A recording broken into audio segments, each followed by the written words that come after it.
Welcome back to Insights. I got a chance to speak with high school student Connie Fluharty, who is passionate about school safety and recognizing mental health issues. Take a look. So Connie, thank you for joining us today. Yep. So how do you feel as you're walking through these halls? As a student, you know, a lot has been going on in the world with shootings and tragedies. How do you feel about all of that?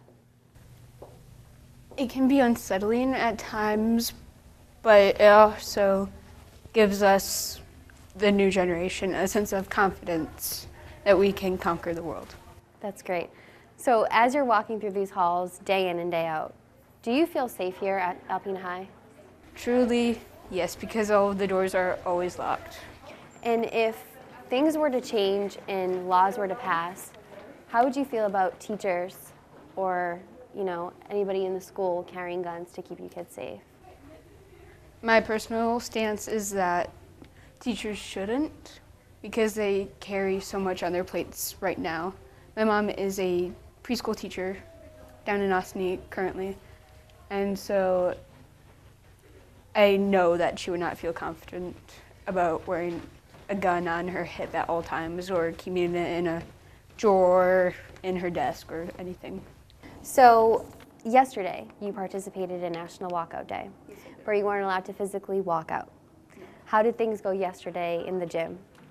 It went really well. There was a huge crowd there, and dozens of people wrote letters. I personally wrote 5, so.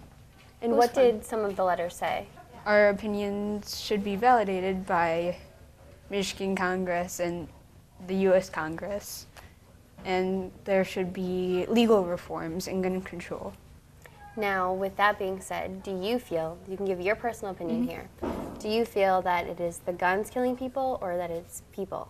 I think it's the people more than the guns, because mental illness in America, in the United States of America, is just now getting validated as a problem, and we're still trying to figure out how to fix it. Yesterday you got to speak your opinion, state your mind, and that must have been a relief for all of you. Yes, it was. And there's been a lot of backlash, not just from you guys, from parents of students here or adults in the community, but nationwide, saying why are these students speaking out? There's so many other issues they could be focused on. What are your thoughts on that? I know people who say that we should have done walk-ins, not walk-outs, where we befriend our person that we've never met before and is lonely. And in the long run, that will help. But in the short term, what we need most right now to give us a jump start, we need to not have protests, but we need to write our congressmen and congresswomen and congresspeople and just show them that we are here. And speaking of change, is there anything that you think the school needs to do to keep you more safe or to make you feel more safe or to let students know, you know, this is a safe area? We hold assemblies now and then saying that it's okay, we are here if you need somebody to talk to, and I think we should have more of them. And what about lockdowns or soft lockdowns? What are those like for you guys? Absolutely terrifying, because on March 1st, they said we are now going into soft lockdown, but I had no idea what that meant, because I've prepared for fire drills, lockdowns, tornado drills, but I've never heard of a soft lockdown, so I had no idea what to do. And what does a soft lockdown compared to a normal lockdown entail? A lockdown is where we have to stay in our classroom, and nobody can leave or exit the building, or leave or enter the building. But in a soft lockdown, we can travel as we please normally, but we can't go in or out of the school. So let's talk a little bit more about some of the inspiration that you have about this. I know you're very passionate about this. So where did all this inspiration come from? The Orlando nightclub shooting that affected the LGBTQ plus community. At Pulse nightclub? Yeah, Pulse. That affected me, that hit me in the heart, because I am an ally, and I was only 13 at the time, and I didn't know what guns were at the time. After that, I became more involved. And after Parkland, I just knew something would have to happen.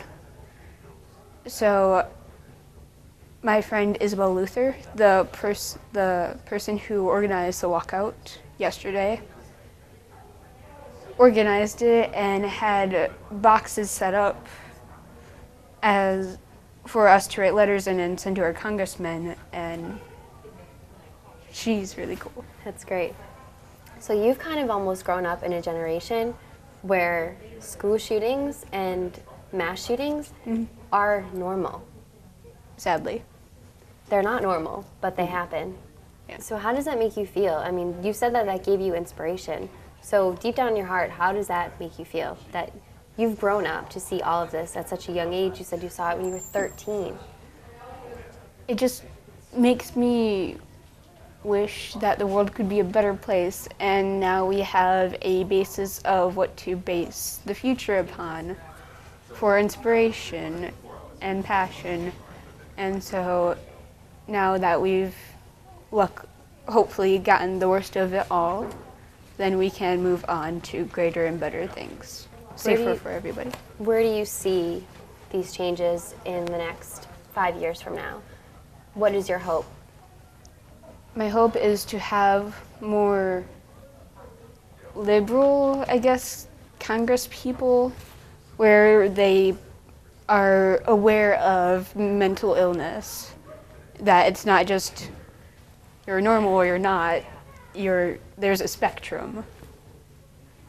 And I hope that they believe gun reforms are validated. Coming up on Insights, I sit down with Superintendent Dr. Van Wagner to talk about Alpena Public Schools' security plan.